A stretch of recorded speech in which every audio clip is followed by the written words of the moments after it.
முக்காலத்தை உணர்த்துடைய தாங்கள் இங்கே வந்த காரணத்தை, என்னை நாடி வந்த காரணத்தை விவரமாக சுருக்கமாக எடுத்துக் கூறுங்கள். எங்களுக்கு தங்கள் நல்ல ஆசைகளை அள்ளி வளர்த்துங்கள். தப்பா நினைக்காது. குண்டி இருக்கிற இடமெல்லாம் குமரன் இருக்கு. அது இல்லையா மாத்திருப்பாங்க. மாத்திக்கிறேன் வேற இடம்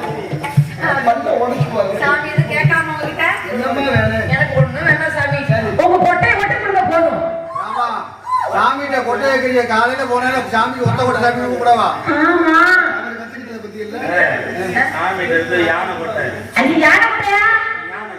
யானை கொட்டையா?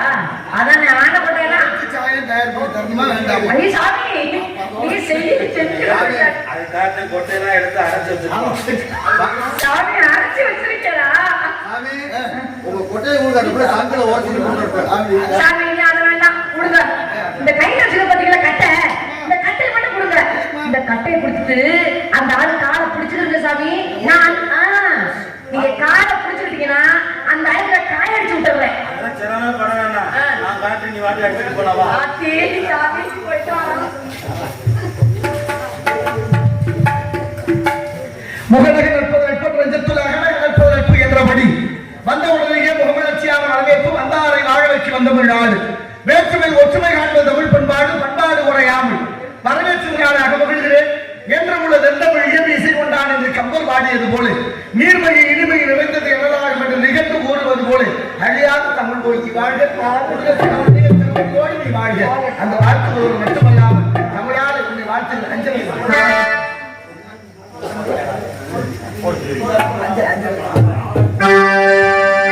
காஞ்சி பட்டுடுத்தி கஸ்தூரி பொட்டு வைத்து திவரை போலி நடந்து வர வேண்டும்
தெய்வத்துள் வைக்கப்படும் என்றார் தெய்வப்புலவர் வள்ளுவர். ஒரு நிலையை அடையணும்னா ரொம்ப சிரமப்படணும், கஷ்டப்படணும், உழைக்காத்தானே ஊதியம். அது போல சிரமப்படாமல் சேவத்தை அடைய முடியாது. இந்த உலகத்தினுடைய பொது விதி ஒன்றை இழந்து ஒன்றை பெறுவது. கண்டிப்பாக சிவத்தை அடையணும்னா அதுக்கு அடிப்படை ஆரம் என்ற தர்மம். தர்மம் செய்ய தர்மம் பண்ணணும், தர்ம சிந்தனை வேண்டும். முதல் தர்ம சிந்தனை இருந்தால் மட்டுமே தர்மங்களை செய்வதற்கு மனசு வேணும். தர்மம் பண்ணியாச்சுனாவே அன்பு வந்துடும். அன்பு வந்துடும். ஒரு பொருளை கொடுக்கும்போது ஐயா வணக்கம் வணக்கம் அப்ப அன்பு வந்துருது. அன்பு வந்துருது. அருள் வரும். அருள் வந்தால் தவம் வரும். தவம் வந்தால் சிவம் வரும். பிறரை உண்ண விட்டு பார்ப்பது, பிறரை உண்ண விட்டு பார்ப்பது எவ்வளவு சுகத்தை தருது, எவ்வளவு உண்டி கொடுத்தோர் உயிர் கொடுத்தோர் என்பார்கள். உண்டி சுருக்குதல் பெண்ணுக்கு அழகு. ஆனா அந்த உண்டி பறித்த உண்டி சிறுத்தல் பெண்ணுக்கு அழகுன்னு சொல்லி வச்சாங்க. அது பெண்ணுக்கு மட்டும் அழகு, ஆணுக்கும் அழகு. அதையும் சொல்லலாம். ஆமா ஆமா. எல்லாரும் உடம்பு பக்குவமா இருக்கிறது. காயத்தை காயமே இது பையனா ஒரு காற்றடைத்த பையனா மாயனார் திருவண்ணார் செய்த மண்ணும் பாண்ட ஓடறான்னு இந்த உடம்பை பத்தி உப்புடின்னு ஓட்ட முந்தி ஒட்ட வைத்த கூடு உழுத்ததோடு வெளுத்த சதையை இழுத்து கட்டிய கூடு அப்படின்னு சொல்லி. அதனாலதான் அந்த காலங்களிலே ஆட்டுக்கல்ல மாவு அரைச்சாங்க, உலக்கை எடுத்து உரல்ல நெல்மணிகளை போட்டு அம்மி பிடிச்சு அரைச்சாங்க, குனிஞ்சு வாசவளவு கூட்டுனாங்க. சந்தையில ஒரு குந்தாணி கிடக்குமா, குந்தாணின்னா அதுக்கு பேரு மந்த குந்தாணின்னு பேரு. மொத்தமா வந்து யார் வேணாலும் குத்திட்டு போறதுக்கு. ஆமாங்க, ஊர்ல இருந்தா பொதுவான இடம். பொதுவான சில ஊர்ல இன்னைக்கு இருக்கு. இன்னும் நீங்க பொதுவான இடத்துல குந்தாணி இருக்கு, இன்னும் இருக்குன்றது உண்மை. இன்னொரு விஷயம், பெரிய வேலையெல்லாம் செய்யறமாங்கிறதா இங்க பிரச்சனை. பெரிய இன்னும் சில இடத்துல பெரிய குடும்பத்துல பாத்தீங்கன்னா இப்ப எல்லாம் வந்து மிக்சி கிரைண்டர் வந்திருக்கு இல்லையா, பெரிய குடும்பத்துல பாத்தீங்கன்னா இந்த தீபாவளி இப்ப எல்லாம் பார்த்தா ஒரே எல்லாருமே சட்டி சட்டியா கொண்டு வந்து அந்த குடும்பத்துக்குள்ள உள்ளவங்க தான். அன்னை வீடு முதல் அரைக்கணும், தம்பி வீடு ரெண்டாவது அரைக்கணும். எங்க குடும்பத்துல நடந்துச்சு இல்ல அனுபவ ரீதியா உள்ள. ஆனா இன்னைக்கு அண்ணன் தம்பி மாமே மச்சான் அக்கா தங்கச்சி அத்தை மாமா இத்தனையும் போய் அண்ணன் அண்ணான்னு கூப்பிட்டாங்க, அப்புறம் அண்ணன்னு கூப்பிட்டாங்க, அப்புறம் பிரதர் நாங்க இப்ப புரோன்னு கொண்டு வந்தாங்க. எனக்கு தெரிஞ்சு உங்களுக்கு உலகம் சுட்டு வாலிபன் நீங்க, உங்களுக்கே தெரியலன்னா புறாவை பத்தி எனக்கு தெரியும். போய்கிட்டு இருக்கு உலகம் புரோ அப்படின்றது அது புறாவா ஆயிடுச்சு. ஆமா, புறா விடும் தூது. இங்க பாருங்க, காரணம் முதல்ல இந்த மாதிரிதான். நான் தள்ளிவிட்டு போய் இருந்தேன். அரைச்சது என்ன விஷயம் தெரிஞ்சு வச்சாங்க.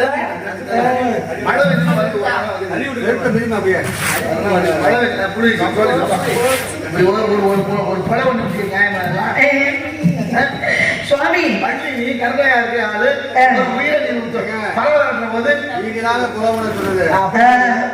செல்லவங்களை விட செய்ய சொன்னவங்களுக்கு தான் அதிகமான தண்டனை. நீங்க ரெண்டு பேரும் எவ்வளவு மோசமான ஆளுங்க இருக்குது சுவாமி. தள்ளி விட காம்பவுண்ட் சுவாமிகள் அவர் பெரிய ஞானி. சரி, முருகன் மீது சண்முகம் பாடினார், பஞ்சாபம்னு பாடினார் இருக்கு. கண்டிப்பாக அவர் சைவமாயிட்டாரு, பக்தரானார். சைவ பிள்ளை வீட்டுல மறந்தாரு. சரி, ஒரு நாள் திருநெல்வேலியில ஒரு மேல் மாடியில் தங்கியிருக்காரு. சைவ பிள்ளை வீட்டு மேல் மாடியில் தங்கியிருக்கும் போது மாடிக்கு போனதுக்கு மாடி படிக்கல. சரி, ஒரு ஏணிமரம் வச்சு மேல போவாரா, அப்புறம் ஏணிமரம் வச்சு தான் கீழே வருவார். அப்படிதான் மறுபடியும் மாடிப்படி இல்லைன்னா ஏன் வச்சாங்கிறது ஒரு காரணம் இருக்கு. ஏன் வச்சா சரி. இப்ப ஒரு நாள் கீழே இறங்கி வர்றாரு. இப்ப அந்த பூச்சி வந்தது மாதிரி ஒரு மூட்டை பூச்சி ஊறி வந்திருக்கு அந்த வீட்டு திண்ணையில. அந்த வீட்டு பையனை கூப்பிட்டு தம்பியில புடிச்சு அந்த பக்கம் விட்டுருப்பான்னு சொல்லியிருக்காரு. சரி, அவன் படக்குற காலால இப்ப நீ நசிக்கிற மாதிரி அவன் நசிக்கிட்டேன் மூட்டை பூச்சி. ஆமா, துடிச்சு போனாராம். அது சரி. இப்ப மேல் மாடிக்கு போயாச்சு, வந்த வேலை முடிஞ்சிச்சு. அவர் சாப்பாடு என்னன்னா ஒரு நேரம் மட்டும்தான் சாப்பாடு. சரி, அது சரியா 12 மணிக்கு. 12:05 நாளும் சாப்பிட மாட்டாரா, 11:55 நாளும் சாப்பிட மாட்டாரா. எதற்கு சுவாமி இப்படி? அப்படி ஒரு கொள்கையோட இருந்திருக்கிறேன். சில பேர் பெரியவங்க எல்லாம் கொள்கை பிடி போட்டு வாழ்ந்திருக்கிறாங்க.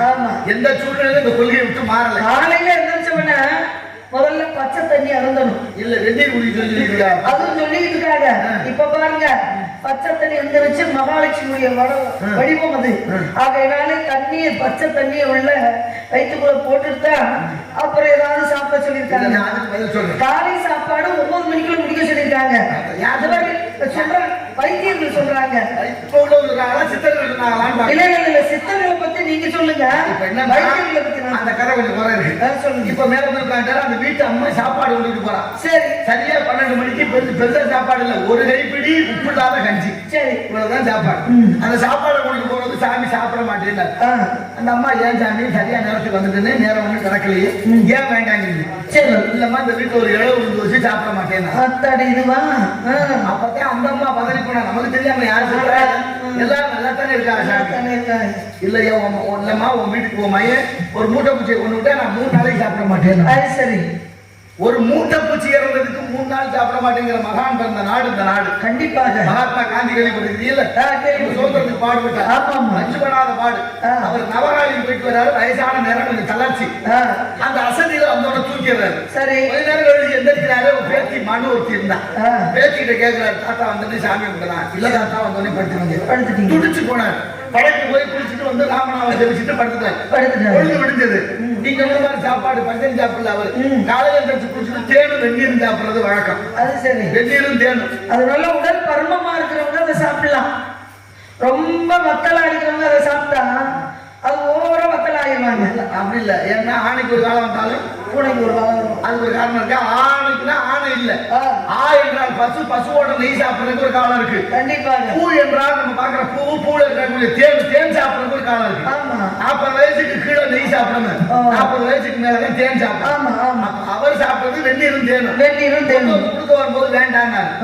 ஏன்னு கேட்டா பேத்தி. சரி, ஒரு நேரம் ஜாமீன் பிள்ளைல அதெல்லாம் நான் 3 நாளைக்கு சாப்பிட மாட்டேன்னு. இப்ப 3 நாளைக்கு சாப்பிட மாட்டேன்னு எதுனா இருந்தாலும் ஒரு நேரம் ஜாமீன் விடாது. நம்ம எல்லாம் ஜாமீன் விடாதனால மொத்தம் ஆமா மொத்தமா கூட்டி 3 நாளுக்கு இருக்குன்னா ஆயிடுச்சு தோற்க முடியாது. அது சரி, அதுதான் நிலவரம். ஆனா நீங்க இந்த மாதிரி சாப்பாடு காலையில எந்திரிச்சு முதல்ல குளிக்கணும். சூரியன் உதயாதி நாளிகைக்குள்ள குளிக்கணும். குளிச்சா எதுக்கு குளிக்கிறது? அழுக்கு போறதுக்கா? உடம்பு சுத்தம் செய்வதற்காக அல்ல, உடம்பு குளிர்ச்சி படுத்துறது. இரவு நேரம் பூரா வெப்பத்துல இருக்கும், வெப்பம் சூடு அடிக்கிறது சூடுதானே, அதை குளிர்விக்கிறதுக்காக குளிக்கணும். கார்காலம், குளிர்காலம், முன்படி காலம், பின்படி காலம், இளவெளிர் காலம், முதுவெளிர் காலம், இப்படி இருக்கு. காலமறிந்து நடவாதவன் கோலமறிந்து குரங்குக்கு ஒப்பாவான் அப்படின்னு சொல்லியிருக்காங்க. ஆமா, காலையில எந்திரிச்சு குளிக்கணும் அப்படின்னா குளிர்காலத்துல குளிக்கிறதா எந்திரிச்சு இல்ல வெயில் காலத்துல குளிக்கிறதா? எல்லா நாளும் காலையில் சனி நீராடுன்னு ஒரு வார்த்தை இருக்கு. அது யாருக்கு சனி நீராடல் யாருக்கு சொன்னாங்க? எல்லாரும் ஆணுக்கு சொன்னாங்களா பெண்ணுக்கு? பெண்ணுக்கு ஆணுக்கு நாம நோய்வாய்ப்பட்டவங்க குளிக்க முடியாது, குழந்தைகளை குளிக்க வைக்க முடியாது. பெண்களுக்கு என்ன தேய்ச்சி குளிக்கிற கிழமைகள் இருக்கு. ஆண்கள் சில என்னென்ன கிழமை என்னத்துக்கு குளிக்கணும் அப்படின்ற கிழமை இருக்கு. நாள் 2, வாரம் 2, மாசம் 2, வருஷம் 2 கணக்கு இருக்கா? இருக்கு. அது மாதிரி குளிக்கிற முதல்ல உடம்ப குளிர்விக்கணும். புற உடம்பு குளிர்ச்சி ஆயிடுச்சா அக உடம்பு குளிரும். அக உடம்பு குளிர்னா இதயம் குளிரும். இதயம் குளிர்னா ஆன்மா கொஞ்சம் பிரகாசப்படும். ஆன்மா பிரகாசப்பட்டா இறைவன் அங்கே குடியிருப்பான். கண்டிப்பா. அதனாலதான் இந்த உடம்புக்கு பக்குவமான விஷயங்களை நமக்கு சொல்லி வச்சாங்க. அதனால சாப்பாடு கூட பாரு, ஒரு உணவுக்கு இன்னொரு உணவு இடைவெளி 6 மணி நேரம் வேணும். கண்ட நேரத்தையும் கண்டது திங்கப்படாது இருக்குல்ல. கண்டிப்பா. பசித்து புசின்னா அந்த கிழவி யாரு? பசித்து புதிக்க சொன்னாங்க. பசிச்சா சாப்பிடும், பசிச்சாதான் சாப்பிடணும். அப்படி அதை விட வாயில சாப்பிடும் போது உமிழ் நீர் சுரக்க சாப்பிடணும். உணவு மெல்லி சாப்பிடணும் சொன்னாங்க. அந்த தண்ணியை கொஞ்சம் விடுத்து கடகனாலும் கை குழந்தை இருக்கு பாருங்க, இந்த கை குழந்தை இந்த பால் எடுக்கும் வெளியில. அது உலக பொதுவா எல்லாருக்கும் தெரிஞ்ச விஷயம். அந்த பாலுக்கு பசி எடுத்து குழந்தைக்கு பால் கொடுக்கணும் அப்படிம்பாங்க. தாயும் சால பறிந்தது இறைவன் சொல்லப்படும். இல்லை என்றால் அது கக்கி விடும், தன்னுடைய பாலை குடித்த பாலை கக்கி விடும். அதாவது ஒரு உயிரினா ஒரு உயிர் ஒரு குழந்தை தனக்கு சேரலைன்னா வேண்டான்னு அது வெளியில வந்துருது. பானக நரசிம்மன் ஒரு கோயில் இருக்கு. சரி, வந்தன பள்ளியில பானக 24 முறை கரைச்சிக்கிட்டே இருப்பாங்க. எதற்காக? சாமிக்கு அபிஷேகம் பண்ண. அப்படிங்களா? ஆமா. பானக நரசிம்மருக்கு வாய் ஒரு கோடு போல இருக்குமா. ஒரு அண்டா கரைச்சாலும் அவர் குடிக்கிறது அரண்டா தான். ஊத்துனா அரண்டா மிச்சப்பட்டுதான். சரி, அண்டாவோட ஊத்துனா குறையிலன்னு ஒரு கோவில கொண்டு ஊத்தி பாருங்க, அதுவே அரை கோவில் தான் போகுமா, அரை கோவில் வெளியே வந்து அது கணக்கு அரைதான். அப்படி எவ்வளவு ஒரு பத்தி அந்த பானகம் அவருடைய கணக்கு. எந்த பொருள்ல கொடுக்கல, பஞ்சபூதம் இல்ல, நீர் நில நெருப்பு காற்று ஆகாயம் 5 எப்படி நெருப்புங்கிறது மட்டும்தான். தனக்குள்ள எது இருந்தாலும் தனதாக்கி பாக்கி எல்லாமே எதோட சேர்த்து அதுவாக பாரு. ஆமா சுவாமி. தண்ணி கீழே விழுகிற போது இடத்தை பொறுத்து நேரம் மாறி. சாக்கடையில விழுந்தா சாக்கடை ஆயிரும், கடல்ல குடித நீர்ல விழுந்தா குடித நீர் ஆயிரும், கடல்ல விழுந்தா உப்பா ஆகிரும். ஆமா, நம்ம விழுகிற இடத்தை பொறுத்து இருக்கு இல்லையா?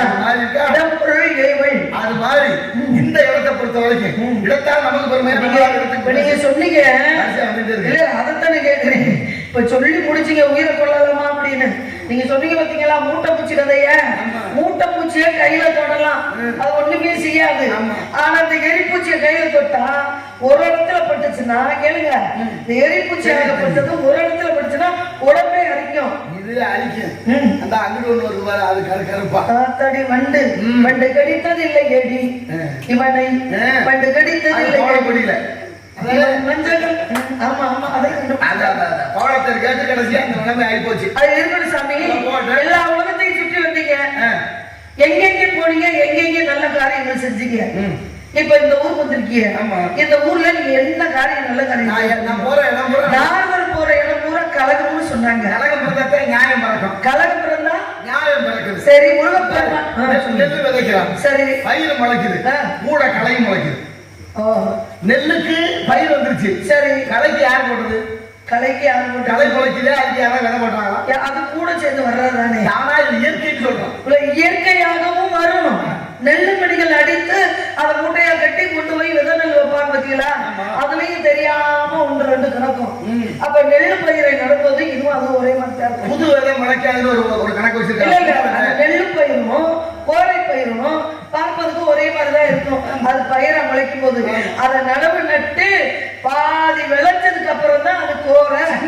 சின்ன பிள்ளைல பயிரா இருக்கும்போது சில பேர் அனுபவசாலிகள் தெரியும் கோரை பயிர். அந்த கோரையுடைய தண்டு அப்ப பருமமாக இருக்கும். அப்ப பயிர் வாழணும்னா என்ன செய்யணும்? களை எடுக்கணும். களை எடுக்கணும். அந்த வேலை தான் நான் செய்கிறேன். களை எடுக்கும். பயிர் வாழ்வதற்காக களை எடுக்கிற வேலை நான் ஒரு பொது அறிவு கிளைகளை எடுக்க வந்திருக்கீங்க. நெல் இருக்கு பாரு, நெல்லு புதுசா அடிச்சு வயல்ல விளைஞ்சு அடிச்சு எடுக்கிற விதையை உடனே விதைக்க முடியாதுமா. ஆமா, புது விதை பழைக்காது. ஆனா அதே புது விதையை குதிர்னு ஒண்ணு விஷயம் வேணுமா? குதிர் வழக்கு சொல்லு குருதும்பாங்க. குருது அதுக்குள்ள போட்டு வச்சு ஒரு அமாவாசை தாண்டிட்டு அது பழைய விதை முடிச்சுக்குமா? அதுதான் உண்மை. நெல்லு முடிச்சுக்கணுமா? நான் கேட்கிறவங்கள உண்மை நான் ஏத்துக்கிறேன். அந்த காலங்கள்ல வீட்டுக்கு மூளையில குருது இருந்துச்சு. அப்படி குருது இல்லாதவங்க அடுக்கு பானை இருந்துச்சு. வெளியில பட்டறை கட்டி அந்த வைக்க குளத்தெல்லாம் போட்டு அதுக்குள்ள வச்சிருப்பாங்க. இப்ப எங்கேயாவது குருது இருக்கா? இல்ல அடுக்கு பானை தான் இருக்கா? ஒரு அடுக்க திறந்தோம்னா வரகரிசி இருக்கும், வரகு இருக்கும். இன்னொரு அடுக்க திறந்தோம்னா அதுல வந்து சாமை அரிசி இருக்கும். இப்படி ஒவ்வொரு தானியங்களா இருக்கும். இப்ப எங்கேயாவது அதெல்லாம் இருக்கா? எங்கேயாவது இருக்கா? அந்த அநியாயம். அந்த காலத்துல காசு நிறைய இல்ல, தானியங்கள் நிறைய இருந்துச்சு, ஆரோக்கியம் கூடுதலா இருந்துச்சு, காசு கம்மியா இருந்துச்சு, காசு குறைவா இருந்துச்சு. ஆமா, குறைவா இருந்துச்சு. தானியங்கள் நிறைஞ்சிருந்துச்சு. பாத்தீங்கன்னா கடலை வித்துட்டு வருவாங்க வண்டி மாட்டுல. கடலை வித்துட்டு வருவாங்க, சக்கரவள்ளி கிழங்கு வித்துட்டு வருவாங்க, மரவள்ளி கிழங்கு வித்துட்டு வராங்க கிராமத்துல. அப்ப என்ன செய்வாங்க? காசு கொடுத்து பொருளை வாங்க மாட்டாங்க. நேரம் அவர் தான் இருப்போம். என்ன பொருளை கொடுத்து காசு கொடுத்து பொருள் வாங்க மாட்டாங்க. மாற்று முறை.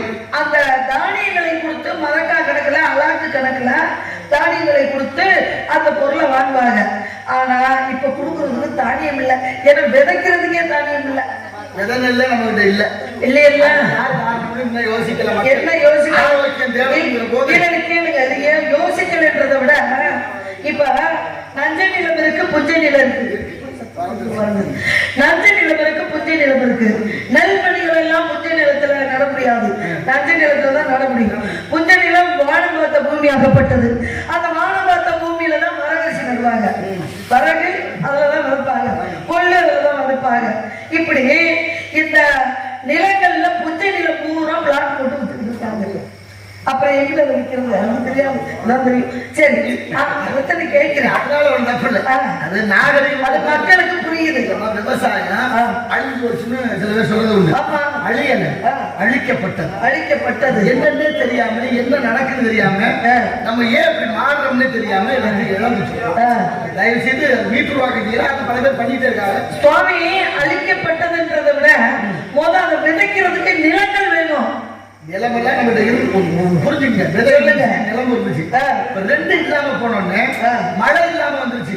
மழை இல்லாதனால வறட்சி ஆயிடுச்சு. நம்ம இந்த விவசாயம் பண்ண வேற வேலையை பார்க்க முடியும். ஒரு கம்பெனி கட்டுறாங்க இந்த ஊர்ல, ஒரு இடத்துல ஒத்த கடைன்னு ஒண்ணு மதுரை இருக்கு. அந்த காலத்துல ஒரே ஒரு கடை தான் இருந்துச்சா. இன்னைக்கு எத்தனை கடை இருக்கு? இருக்கு இல்லையா? அதுவும் ஒரு காலத்துல அங்க போற சந்து வழியா தான் இந்த கடை இருந்திருக்கும். அது வந்து பெருகி இன்னைக்கு பெரிய நகரம் பேர் வருது. ஒரு கடையை வச்சு இன்னைக்கு ஒத்த கடைன்னு பேரு, ஒரு புளிய மரத்து கடைன்னு பேரு. அதே மாதிரி இந்த இடத்துல இந்த ஊர்ல ஒரு 2 வீடு ஆரம்பிச்சிருந்தாங்கன்னா எங்க இப்ப நடந்தாலும் பக்கத்துல ஒரு 10 ஏக்கர் வாங்கிடுறாங்க கம்பெனி வைக்க. மனுஷன் வாழ்றதுக்கு இடம் கிடைக்கல. மனுஷன் பூரா அடுக்கு மாடியில குடியிருக்கிற, காத்து போகாம மூச்சு விட முடியாம அடுக்கு மாடியில குடியிருக்கிற, நசன்னு. ஆனா கம்பெனிகள் எப்படி இருக்கு தெரியல? 10 பேர் வச்சு கம்பெனில வேலை செய்வாங்க. ஆனா ஏக்கர் கணக்குல அங்க இருக்கும். இடங்கள் அதுக்குள்ள கிடக்கும், அகப்பட்டு கிடக்கும். ஒரு நகைக்கடை முதலாளி உங்க மதுரையில 25 கோடி ரூபாய்க்கு ஒரு வீடு கட்டிருக்கேன். ஆமா, 25 கோடிக்கு கடைசிக்கு அவன் போய் படிச்சா ஆடுங்க. அப்புறம் சரி, அதெல்லாம் போட்டு அதனால நாட்டுப்பற்று, இனப்பற்று, மொழிப்பற்று, சாதிப்பற்று, சன்னியாசி உண்டு பற்றி விவரங்களை நான் தெரிந்து கொள்ள வேண்டும். எல்லா இடத்துக்கும் சென்று புகழ் சேர்த்த நீங்க இந்த இடத்துக்கு வந்திருக்கிறீங்க. அலைமகள், கலைமகள், மலைமகள் என்று சொல்லக்கூடியவங்க நான் தான் பெருசு, காசு தான் பெருசுன்னு சொன்னா ஒருத்தி சொன்னா நகை நட்டு தான் பெருசு. அதான் செல்வத்தோட சேர்ந்தது. கல்வியா செல்வமா போட்டி வந்துச்சு. ஒவ்வொருத்தவங்களுக்கும் அது இல்லாம இது இல்லை, இது இல்லாம அது இல்லைன்னு புரிய வச்சுக்க. இதெல்லாம் அன்பு இருந்தா எல்லாம் எல்லாமே அன்பே சிவம், அன்பிற்கு உண்டு அணைக்கின்றால் என்பதனால பண்டு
ஆமா சுவாமி நீங்க சரியா சொல்றீங்க, நான் உங்களுக்கு ஒத்துழைப்பு சொல்லிட்டு இருக்கேன். நீங்க சரியா சொல்றீங்க. பாட்டு மாதிரி இல்லைங்க, அது உண்மைதான். எல்லாமே அதுக்குள்ள அடக்கம் தான். அது பேர் ஒத்து ஊதுறேன்னு இல்ல ஒத்து ஊதுறதுன்னா உண்மைக்கு ஒத்து ஊதலாம், பொய்க்கு தான் ஒத்து ஊதக்கூடாது. நாதஸ்வரம் ஊதுறவர் ஒருத்தர், ஆமா ஒத்து ஊதுறவர் ஒருத்தர். அது எதுக்கு தெரியுமா? நாதஸ்வரம் நல்லா வாசிப்பாங்க, வாசிக்கும் போது அவங்க மூச்சு விடுற நேரத்துல இது கத்திக்கிட்டு இருக்கும், அதுதான் ஒத்து ஊதுறது. என்ன சொல்ல சொல்லுங்க. நாதஸ்வரமும் வீணையும் ராஜவாத்தியம்னு பேரு. ஆமா உட்கார்ந்தா மையத்துல சாப்பிடுது, ஆமா. மையத்துல உட்காரும். இப்ப நாதஸ்வரம் வாசிக்கிறவருக்கு அன்பளிப்பு 50 ரூபாய், ஒத்து ஊதுனவருக்கு 1000 ரூபாய் கொடுத்துருக்காங்க. இவருக்கு கொஞ்சம் வருத்தம். ஆமா இவ்வளவு எல்லாம் ராஜவாத்தியம் நான் தானே வாய்ச்சி நமக்கு 50 ரூபாய் கொடுத்துச்சு, ஒத்து 1000 ரூபாய் கொடுக்குறீங்களே, என்னையா நியாயம்னு இந்த தர்மரத்னா கேட்க. சரி நீ என்னையா அப்பப்போ வாயிலிருந்து எடுத்து ஊதுங்க, அந்த ஆள் வச்சதை எடுக்கவே இல்லை. உண்மையிலே அவன் தான் நல்ல வாத்தியம். அது சரி, உங்களா ஞானம் சொன்னீங்களான்னு சொல்லிட்டு சிந்தனை எப்படி. அதனால நான் நினைக்கிறதெல்லாம் நீங்க சொல்றீங்க, நீங்க சொல்றத நான் ஊன்னு சொல்றதுனால நீங்க ஒத்து ஊறீங்கன்னு கேக்குறீங்க. அறிவாளி நீங்க. அன்பளிப்பா உங்களுக்கு 1000 கிடைக்குமா? அப்படித்தானா? எனக்கு 1000 கிடைச்சா உங்களுக்கு 10 தந்துருங்க, கவலைப்படாதீங்க. நான் அப்படியாது என்ன சுவாமி, இங்க நாங்க வந்து காவல் பார்க்கின்றோம். திணைக்காவல் முருகனுக்காக பார்த்துக்கிட்டு இருக்கோம். காக்க முடியுமா? காக்க முடியுன்ற நம்பிக்கையோட இருக்கோம். பூமியே நம்பிக்கையில தான் சுத்துது. ஆமாங்க, அந்த இடத்துல சுத்துது.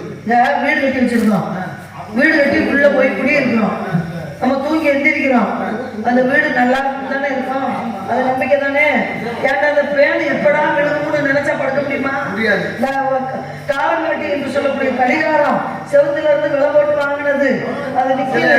இதுவும் நடக்குது, நீங்க சொல்றது நடக்குது. இது அதை விட இந்த வாழ வேடிக்கைன்னு சொல்லுவாங்க, அதிர்வு அதிகமாச்சா அது பண்ணவே கூடாது. எவ்வளவு பெரிய தொந்தரவு. இல்ல அது பண்ணவே கூடாது. இந்திய சட்டத்தின்படி 60.7 தான் மருந்து வைக்கணும். அவ்வளவுதான். இந்த வெடிமருந்தை கண்டுபிடிச்சவர் யார் தெரியுமா? Arctic Nobel. அதுக்கு பேர் டைனமிக்னு பேர். இந்த லைட்டை கண்டுபிடிச்சவர் யாரு? குண்டு பல்பா? அவர்தான் தாமஸ் ஆல்வா எடிசன். எவரே சமயத்துல தாமஸுங்கிற பேரை வாங்கினதா? அஞ்சலாவுக்கு போய் பேர் எல்லாம் உட்காந்துட்டு இருக்காரு, பேர் ஞாபகத்துக்கு வரல. வந்து நண்பர் என்ன தாமசிக்க உட்காந்து அப்பதான் யாவும் வந்துருச்சு. அது மாதிரி இருக்கிற கதையெல்லாம் வந்து நிறைய சொல்லலாம். வானம் வேடிக்கையா இருக்கிறது, வானம் விபரீதமா இருக்கு. விபரீதமா இருக்கக்கூடாது, சத்தம் பூமி அதரக்கூடாது. ஒரு வெடி போட்டா என்ன பண்ணுங்க, வெடி போட்டாங்க, எத்தனை வெடி போட்டாங்க, ஒரு குழந்தைய சுமக்கமும் அதர்ந்துச்சு, நம்மளும் அதரணும். குழந்தைய சுமக்கிறோம், அது நெஞ்சு பாருங்க. இதே நோயாளிகள் பதறது குழந்தைகள் இந்த மாதிரி எப்போதுமே எல்லாமே மற்றவர்களுக்கு தொந்தரவு இல்லாமலேயே இருக்க வேண்டும். மனுஷன் ஆசைனால தன்னை விபரீதங்களையும் கொண்டு வந்தார். அவர் கண்டுபிடிச்சது யாருன்னா ஆட்சி பவல். அதை பற்றி சொல்றேன். அவர் டைனமிக்கிற மூலக்கூறை கண்டுபிடிக்காரு, வெடிமருந்துக்கான மூலக்கூறு. சரி, எது கண்டுபிடிச்சாருன்னா பால் எடுத்த மண்டபங்களை உடைக்க, பழைகளை உடைச்சு பாதை செஞ்சு கண்டுக்கிறது. அப்ப நாசகால வெடிமருந்தை கண்டுபிடிச்ச நோபல் மரணம்னு ஒரு பத்திரிகையில செய்தி வந்துருச்சு. அவர் உயிரோட இருக்கையில ஒரு படம் போட்டார். சரி, அழுதுட்டார், வாங்கி பார்த்து நம்ம நல்லது தானே கண்டுபிடிச்சோம், தப்பா பயன்படுத்துற மனித சமூகம். அப்ப நாளைக்கு நம்ம பேர் கெட்டு போயிருமே நினைச்சிட்டேன். நான் சம்பாதிச்ச சொத்த 3% 10% மட்டும் வச்சுக்கிட்டு 90% அறக்கட்டளையா எழுதி, அதனாலதான் இன்னைக்கு அறக்கட்டளை அந்த நோபல் பரிசு கொடுக்குறாங்க. 6 துறைக்கு கண்டுபிடிச்ச பேர் மறந்துருச்சு. காவல் காக்க முடியாது. காவல் காக்கணும்ன்ற நல்ல எண்ணத்தோட நிக்கிறேன், நம்பிக்கையோட நிக்கிறேன். என் நம்பிக்கை வீண் போகாது. ஏன்னா விதி பெருசா மதி பெருசா அப்படின்னு பார்த்தா விதிப்படிதான் வாழ்வோம். நம்ம என்னதான் மதியை போட்டு நடந்து போறோம், கல்லு தைக்குது, முள்ளு தைக்குது, அதுக்கு பாதரட்சி என்று சொல்லக்கூடிய செருப்பை வாங்கி போட்டுக்கிறோம். ஆனா ஒரு சில நேரத்துல செருப்பு கூட போட முடியாம வந்து விழுந்துருது. அப்ப நம்ம நடந்துதான் போற மாதிரி இருக்கு. அப்ப கடைசியில ஜெயிக்கிறது யாரு? விதி ஜெயிக்குது அப்படின்றது என்னுடைய கருத்து. மழை வந்தா போதே போட முடியாது, அது கூட முடிச்சுட்டு போவோம். மதி இயற்கை என்பது விதி. ஆனா அதை எப்படி அனுபவிக்கிறது மதி. அந்த பிறப்பம் என்பது இறப்பம் என்பது விதியா இருந்தாலும் இடையில வாழ்ற வாழ்க்கை தான் இந்த உலகம் பேர் சொல்லும். அதுபோல மதி கொண்டு சிறப்படையலாம். விதியை வெல்லலாம் அப்படின்னு உங்க பாட்டுக்கிட்ட சொன்னீங்க. விதியை வெல்லலாம் உங்க பாட்டுக்கிட்ட சொன்னீங்க. அப்படியா? நான் வரும் அப்படின்னு சொல்லி உங்களை கொண்டு போய் தடாகத்திலே முழுக வச்சாங்க. முழுகி எந்திரிச்சு பார்த்தீங்க, பெண்ணா மாறிட்டீங்க.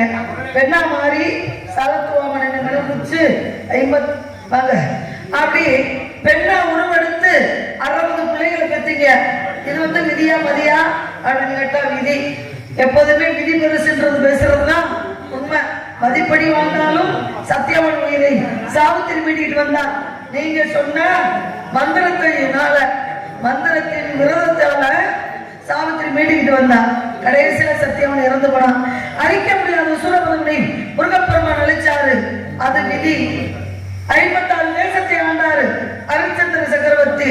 கடைசியில மயானத்தை காட்டாரு. 50 ஒரு வீடு இருந்தா என்ன ஆட்டம் போடுறான், ஒரு ஊர் இருந்தா என்ன ஆட்டம் போடுறான். தேசம் என்பது எத்தனை? 56 தேசம். 56 தேசத்தை ஆண்டாரு. அப்ப எவ்வளவு பெரிய ஆண்டவர். கடைசியில மயானத்தை காட்டாரு. அப்ப அந்த விதி தானே அவருக்கு நடந்தது. மதிப்படி இருந்தா அவ அங்க போயிருக்க முடியுமா? ஒரு பொய்யத்தானு சொல்ல சொன்னாங்க. ஒரு பொய்ய சொல்லிட்டு வர என்ன பண்ணிருக்கலாம்? சொகுசா வந்திருக்கலாம் இல்லையா? அது பண்ணல இல்ல. அப்ப விதிதான் இங்க ஜெயிச்சது. ஆகையினால இந்த இடத்துல மதி ஹரிச்சந்திர முன் ஜென்மத்துல யார் தெரியுமா? சொல்லுங்க. ஹரிச்சந்திர திரிலோசனன். ஆமா. சந்திரவதி யாரு? சொல்லுங்க. அதையும் சொல்லுங்க. மதிவாணி. இப்ப திரிலோசனனுக்கு திருமண ஏற்பாடு நடக்கிற நேரம் விஸ்வாமித்திரன் இங்க வர்றாரு. அவருடைய குலகுரு விஸ்வாமித்திரனை பார்த்து திரிலோசனன் சொல்றேன், ஐயா எனக்கு இந்த பிறவியில நாட்டம் இல்லை, எனக்கு மறுபிறவி இல்லாம எனக்கு வரம் கொடுங்கன்னு கேட்கும். இப்ப விஸ்வாமித்திரரு தன்னுடைய ஞான சக்தினால பாக்குறாரு. பார்த்துட்டு சொல்லுவாரு, சரிங்களா இந்த ஒரு பிறவி இல்ல, இன்னும் 100 ஜென்மம் எடுத்து அனுபவிக்க வேண்டிய சஞ்சித வினை குவிஞ்சிருக்கு. அதை அனுபவிச்சாதான் அவனுக்கு பிறப்பு இல்லாம போகும். இப்ப அவர் சொல்ற, ஐயா இந்த மாதிரி பண்ணி எப்படியாவது என்னை காப்பாத்துங்க, இனி ஒரு பிறப்பு எனக்கு வேண்டாங்க அப்படின்னு கேட்கிறார் திரிலோசனன். சரி. இப்ப விஸ்வாமித்திரர் சொல்றாரு, ஒண்ணு செய், ஒரு நாளைக்கு 3 வேளை சாப்பிடுற, ஒரு காலையில 3 அந்த இட்லி, மதியம் 3, இரவு 3, மொத்தம் 9 வந்துருது. மாதம் 9, 27, 270 ஆச்சு. ஒரே நாள்ல சாப்பிட முடியுமா? முடியாது இல்ல. சேர்த்து வைக்க முடியாது. இந்த வயிறு கேட்காது. உள்ள போட்டாலும் போக விடாது. அது வெளியிலே உள்ள போட விடாம வெறும் வயிறா இருந்தாலும் கேட்டுக்கிட்டே இருக்கும். சரி. இப்ப அவர் கேட்கிறார் விஸ்வாமித்திரன், 100 ஜென்மம் அனுபவிக்க வேண்டிய வினை இருக்கு. சரி. ஒரே பிறவில 100 ஜென்மாவுடைய வினையை நான் உனக்கு ஊட்டுவேன். நீ மறுப்பே சொல்லாம அனுபவிக்கிறதாக இருந்தால் ஒரு பிறவியோட முடியுது. ஐயா எது வேணாலும் சொல்லுங்க, நான் அனுபவிக்கிறேன். உன்னை வலியுறுத்தி நானே வந்து உனக்கு அந்த எல்லாத்தையும் செய்யணும்னு சொன்னதுனாலதான் அதுக்கு இந்த ஹரிச்சந்திரன் பிறக்க விஸ்வாமித்திரரை 100 ஜென்மத்தில் உள்ள வினையை அவருக்கு ஊட்ட, அந்த வினையின் பெயராக ஹரிச்சந்திரன் மீண்டு வர, அதான் 12 ஆண்டு பணம் அந்த சுடுகாட்டை காக்கிற அந்த சிந்தனை முன்கூட்டியே எழுப்பப்பட்ட விஷயம். சந்திரவதியாக வந்தார். சந்திரவதி. சரி இருக்கட்டும் சாமி. மாப்பிள்ளையின் பேரை சொல்லுங்க. மாப்பிள்ளை சாதாரண மாப்பிள்ளையா? எப்படி மாப்பிள்ளை? உலகத்துக்கே உயர்ந்த மாப்பிள்ளை. அப்படிங்களா? அழகா இருப்பாரா? அழகு. அறிவா இருப்பாரா? அறிவு நிறைய. சொத்து நிறைய வச்சிருக்காரா? சொத்துக்கு அவர்தான். வாழ்க்கை வாழ்வதற்கு சொத்து வேணாம் அப்படின்றாங்க. ஆனா நம்ம சொகுசா வாழணும்னாலும் சொத்து தேவைதான். சாதாரணமா வாழணும்னாலும் சொத்து தேவைதான். பணம் காசு இருந்தாத்தான் 4 பயம் மதிப்பா நம்மள. இல்லன்னா அவன் பிள்ளை நல்ல சட்டை போட்டு போகும், நம்ம பிள்ளை பார்த்தா அதை ஏற்றுச்சுன்னா நம்மளுக்கு எப்படி இருக்கும்? ஏற்றத்தாலும் இந்த நாட்டுல இருக்கு. எவ்வளவோ ஏழ்மையான குழந்தைகள் ஒண்ணு வசிக்கிறார். இந்த நாட்டுல ஒரு ஆய்வு சொல்லுங்க. இரவு தூங்க போறதுல 30 கோடி பேர் உணவு இல்லாம தூங்குறாங்க. உணவு இல்லாம? ஆமா, 30 கோடி பேர். அப்ப நாட்டுல என்ன இல்ல? அப்ப என்ன சொல்றது? ஒரு பக்கம் உணவு வீணாகுது, ஒரு பக்கம் வாங்கி சாப்பிட முடியும், கீழே ஓட்டுறாங்க. சாப்பிடறது பாத்தீங்க, நம்ம ஆளு சாப்பிடுறது வச்சுட்டு வந்துருவாங்க. வாங்கி அந்த இலை கேவலமா இருக்கு. இல்ல நாளை என்ன பண்ணிடுவேன் தெரியுங்களா? உன்னால சாப்பிட முடிஞ்சதான் முடிக்கிறதுனா தின்னுட்டு வந்திருக்கணும். அப்படியே கோடீஸ்வரர் பிள்ளைய மாதிரி இருக்கட்டும். வினைய வைத்தவன் முக்கியம். பேர் போனது மாப்பிள்ளை பேரு சொல்லுங்க. தமிழ் மொழி தலைவனம்மா ஞான பழங்கே குழந்தையம்மா படிக்கு பாடம் சொல்லி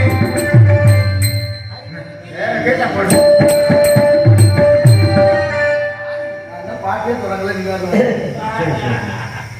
என்ன இத்தல் அவங்க நீங்க அந்த பாட்டு படிக்கிறீங்கன்னு நினைச்சிட்டாங்க.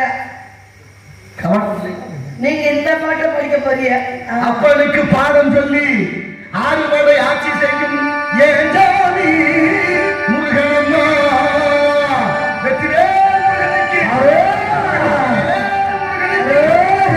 சின்ன சின்ன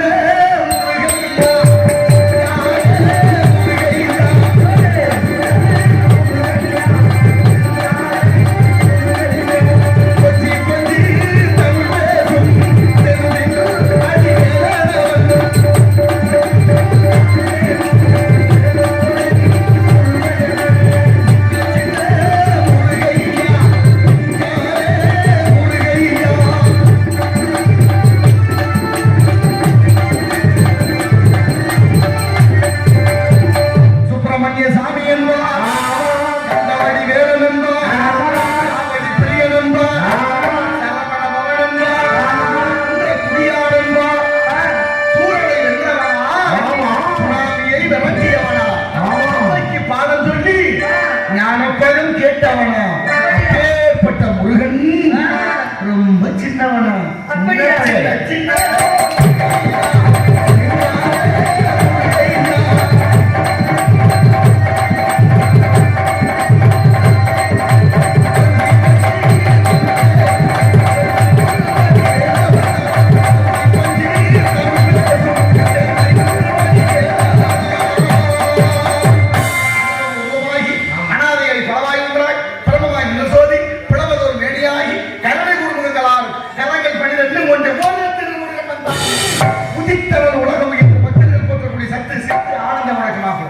சத்து சித்து ஆனந்தர் குலப்பெருமா கந்தப்பெருமா கணபன் ஆறுமுகன் பழனியப்பன் கார்த்திகன் செத்திமகன் குறிஞ்சி வேணும் அந்த பாலன் அந்த பாலகன் பாலன் அந்த பாலன் வேலன் பாலன் வேலன் கொடி பையன் சின்ன பையன் அந்த பாலன் இல்ல பாலன் மூர்த்தி சிறிதா இருந்தாலும் கீர்த்தி பெருசு அத சொல்லுங்க இங்க பாருங்க அவர் ஏற்கனவே திருமணம் முடிச்சிருக்காரு நான் திருமணம் முடிக்காத பொண்ணு அந்த அம்மா பரிசு பொருள் அந்த அம்மா இங்க இருக்கட்டும் அப்படிங்களா உனக்கு ஒரு வீடு இருக்கு நீ இந்த பக்கம் இருக்க அந்த அம்மா அந்த பக்கம் இருக்கட்டும் நாங்க எல்லாம் இங்க ஒரு ஓரமா இருக்கிறோம் ஏதாவது பிரச்சனைனா நான் வரேன்னு நினைச்சா போறோம் ஏங்க ரெண்டு முன்னாடிக்காரங்க யார் நிம்மதியா வாழ்ந்துருக்காங்க சரி நானும் நீங்க சொல்றது மாதிரி ஏற்கனவே ஒருத்தி இருக்கிறான் அப்படின்னு நானும் போய் கட்டிக்கிட்டேன்னு வச்சுக்கோங்க இரவுன்னு ஒரு நேரம் வருது இரவு நேரத்துல எல்லாருமே தூங்குவாங்க ஆமா இரவு நேரத்துல எல்லாருமே தூங்குவாங்க தூங்கும் போது என்ன பண்ணுவாங்க இருக்கட்டும் தூங்கும் போது ரெண்டு வண்டாட்டினா இங்கிட்ட படுத்திருப்பாங்க நடுவுல இருப்பாரு பாதி சமத்துக்குள்ள எனக்கு ஒரு நோக்கம் கிளம்பும் என்ன நோக்கம் இங்க வாங்க இந்த ஊர் என்ன இந்த ராராபுரத்துல வள்ளிதர்மனை நட வச்சுக்காக வாங்க போய் பார்த்துட்டு வருவோம்னு நான் கூப்பிடுவேன் அப்ப அவ என்னவா பக்கத்துல திருமயத்துல கரகாட்டம் நடக்குதுன்னு அவ கூப்பிடுவா நான் எங்கிட்டு கூப்பிட அவ அங்கிட்டு கூப்பிட ஒரு மனுஷன் நிம்மதியா இருக்க முடியுமா வாழ முடியுமா அதனால போய் இழந்த வீடு